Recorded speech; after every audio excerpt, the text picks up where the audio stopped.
আজ তোমাদের জন্য একটা মাটন রেসিপি নিয়ে চলে এসেছি। এখানে আমি হলুদ, জিরে গুঁড়ো, কাশ্মীরি লঙ্কা গুঁড়ো, নুন, আদা রসুন পেস্ট, 2 চামচ মতো টক দই আর সামান্য একটু তেল দিয়ে মাংসটাকে ভালোভাবে মাখিয়ে নেব। এই রুম টেম্পারেচারে রেখে এটাকে আধা ঘন্টা রেখে দেব।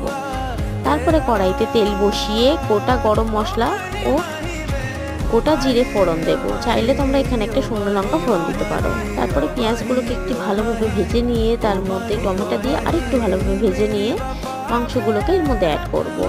দিয়ে খুব ভালোভাবে এখানে কষাতে হবে। যেহেতু আমার বাচ্চারা খাবে সেহেতু আমি খুবই সামান্য মশলা দিয়ে করছি। তো কিন্তু এটা খেতে খুবই দারুণ হয়েছে। তোমরা অবশ্যই বাড়িতে ট্রাই করো। খুব ভালোভাবে কষবে, কিন্তু কষাটাই মেন। তারপরে একটু জল দিয়ে কয়েকটা সিটি মেরে নেব। ব্যাস আমার রেডি হয়ে যাবে মাটনের ঝোল। তো সানডের দুপুরে এরকম লাল লাল মটন কষা আর ভাত হলে আর কি চাই। ভালো লাগলে লাইক করো, কমেন্টস করো, শেয়ার করতে ভুলো না কিন্তু।